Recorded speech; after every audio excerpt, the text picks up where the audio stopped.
So this story is wild. It's insane. It's crazy. So the Green Party have been referred to counter-terrorism police due to their stance on Zionism, specifically anti-Zionism. So a recent motion was proposed by Green Party members that called on the party to commit to anti-Zionism. Now, we covered this a while back, and the premise of the motion is that Zionism is racism and the party should stand against it. It's due to be debated at their spring conference. Yet the party has been referred to counter-terrorism. That's insane. The Green Party has been reported by counter-terrorism police by an internal whistleblower. Fears are growing that the party is becoming a breeding ground for anti-Jewish extremists. Hard left activists have joined the Greens in recent months in protest at Labour's stance on the Israel-Hamas war in Gaza. Already the same crap we heard about Corbyn's Labour. Oh, hard left activists.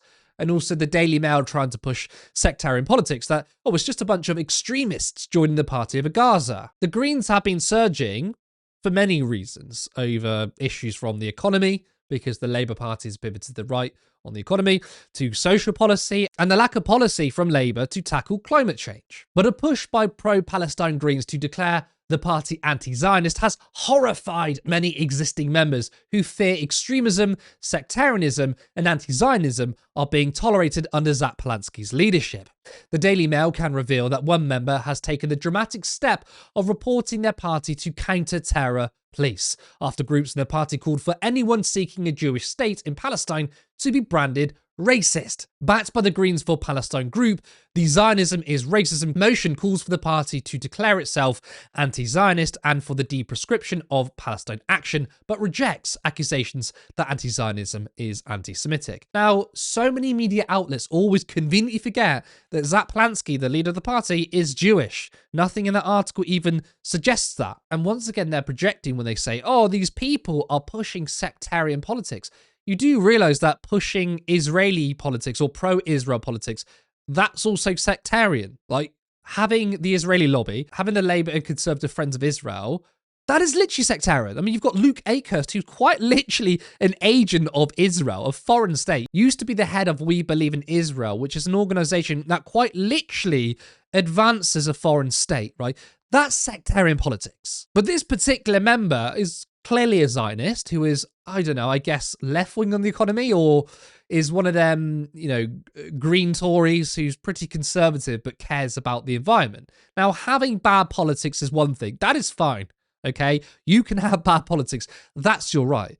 But to refer the Greens to the state on the grounds of terrorism is downright disgusting and shameful. Now, obviously, it's a stupid stunt. It's not going to go anywhere. Even the counter-terrorism police are probably going to look at him like, well, there's nothing here. But this person is attempting to damage their party. Going to the media, specifically the Daily Mail, is gross. And of course, the media are lapping it up since they have been backing the genocide from the beginning. The motion also calls for the release of all political prisoners, including Marwan Barghouti, who was convicted in Israel of 5 murders and is accused of being the head of the notorious Al-Aqsa Martyrs Brigades. Now, the way it's framed here, Barghouti is accused of being the head of the notorious Al-Aqsa Martyrs Brigades. I mean, Barghouti is a political prisoner. He was an elected official and was fighting for a 2-state solution, which is the most moderate position one can have in the face of colonialism and genocide. And he's accused by Israel. I mean, they're liars, right? Don't believe them. It's just a pointless paragraph that serves as propaganda. Now, the 5 murders they're referring to is the Second Intifada, which was a fight back against the Israeli occupation. To call it murder is political bias, right? He killed people, and of course, I'm not saying killing is good, but this is in the context of fighting against occupation. How many of Israel killed? Do you see the media saying, well, Israel have murdered 60,000 people? Which, by the way, that would be accurate since they're the ones that are committing the genocide. But, of course, the media doesn't frame it that way. But looking at the current policy on dealing with anti-Semitism in the Green Party, frankly, the guidance is terrible and often conflates Israel with anti-Semitism. Within the United Against Anti-Semitism guidance, it calls the IHRA the gold standard and that it should be the preeminent source for understanding anti-Semitism. The IHRA definition is considered the gold standard definition of anti-Semitism by most Jewish organisations. Organisations such as the Board of Deputies of British Jews, which is the official representative of of British Jews to the government, and the Union of Jewish Students, which is the official representative of Jewish students, as well as the British government itself, use the definition and encourage other organisations and governments to do likewise. According to the Macpherson principle for defining racism, that a racist incident is any incident that is perceived to be racist by the victim or any other person. The IHRA definition should clearly be a preeminent source for understanding anti-Semitism. I mean, invoking the Board of Deputies, that's a red flag. Of course, saying the IHRA is a gold standard and should be a preeminent source for understanding anti-Semitism, that's also a red flag. But also the Macpherson definition of racism is really problematic because one can perceive racism when it didn't occur. There must be an objective understanding. I'll give you an example. I mean, when I was younger and I used to go on the bus, this would be around the time of the 7/7 bombing. And anytime I got on the bus, I was anxious because I was worried people were looking at me thinking, oh, he's a brown guy, he's probably a Muslim, he's probably a terrorist. Now, that anxiety I felt is a wider issue of systemic racism in society. The fact that we had the corporate media, we had the press, the print media, who were weaponizing Muslims and saying basically all brown people Muslims are bad, right? That feeling of anxiety was real, based on real racism. But in that instance where, I don't know, maybe someone was looking at me, oftentimes I could be like, oh, they're only staring at me because they think I'm a Muslim. When in reality, this person could be looking at me because they thought my hair was funny, or they like my jumper, or we just managed to catch eye contact. And that's an example of where I could be perceiving racism where it didn't occur. And of course, many Jewish people can say, and I'm talking about Zionist Jewish people, that they could say criticism of Israel is anti-Semitic, and because I'm Jewish and I've perceived it to be anti-Semitic, you have to take me seriously. And we should really stop that. We shouldn't take people seriously based on their identity. You can say, well, as a Jewish person, as a black person, as a brown person, I have specific experiences no one else have. That's of course true. But you can't then say, but I am the authoritative figure because of my identity. Therefore, as a Jewish person, any critique of Israel is anti-Semitism. We cannot do that. We cannot play by those rules anymore. And the IHRA, as we all know, has many conflations between the states and Jewish people. It should be nowhere near any guidance that seeks to combat anti-Semitism. Now, this next part of the Green Party guidance is clear conflation. For illustration, in reference to the example denying the Jewish people's right, their self-determination, e.g. by claiming that the existence of a state of Israel is a racist endeavour, possible contexts where this could be anti-Semitic include attempting to conceptually deny Jewish self-determination, or in less academic terms, arguing that Jews shouldn't have political rights or freedom of religion is clearly anti-Semitic. However, it would not be anti-Semitic to criticise particular strategies for ensuring those rights. For example, ethnonationalism, an argument that as Israel is a racist endeavour, Jews don't deserve civil rights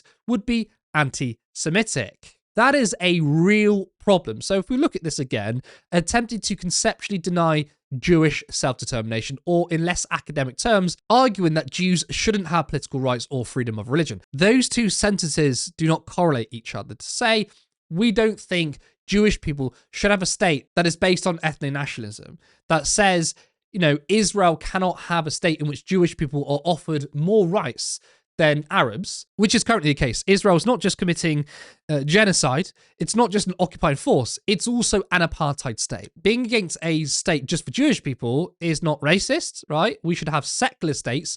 No state should be based on one's ethnicity or religion. It should be based on logic. I'm against religious theocracy. I mean, you've got the Christian right who want theocracy. People like Rupert Lowe would love nothing more than this country to be governed by his religious beliefs. He wants a Christian theocracy. In America, it's basically a Christian theocracy. The Republican Party do not want to govern on logic or want to govern on behalf of the American people. And you've got places in the Middle East governing on behalf of Islam. All of that is wrong. There should be no religious state. All states should be secular. Now, that doesn't say that as a religious person, you can't practice your religion. No one's saying that at all. And that first bullet point is really dangerous because it's saying, well, if you don't think that Jewish people should have a state, then you're saying that Jews shouldn't have political rights or freedom of religion. What an insane thing to say. No one has claimed that whatsoever. In fact, in America, despite the fact that it is pretty much a theocracy, the founding fathers literally said, you can practice whatever religion you want, freedom of religion, but also freedom from religion. right? You don't get to govern the country based on your religion. I'm an atheist. I don't want to be governed by someone else's beliefs in terms of religion. I want to be governed in a secular society. To say that we should not have states that are theocracies or ethno-nationalist is akin to, well, you obviously don't want rights for Jewish people. That's a crazy thing to say. And the way they're trying to police criticisms of Israel. Oh, you can sort of, criticize in particular strategies of Israel. No way, right? None of it should be off the table. It's a state. It's not a protected characteristic. This next point allows anti-Semitism to be completely weaponized. It is likely to be anti-Semitic to claim that Israel bears an outsized responsibility for racism outside of Israel, disproportionate to any reasonable assessment of Israeli political power. This would be applying the anti-Semitic idea that Jews have disproportionate power to Israel. Once again, it's conflation. If you want to talk about the political power of Israel, that is absolutely fine. If you want to talk about the Israeli lobby, that is fine. That is not saying that Jews have more power than anybody else. It's saying Israel. Now, it's absolutely true that Israel has disproportionate power.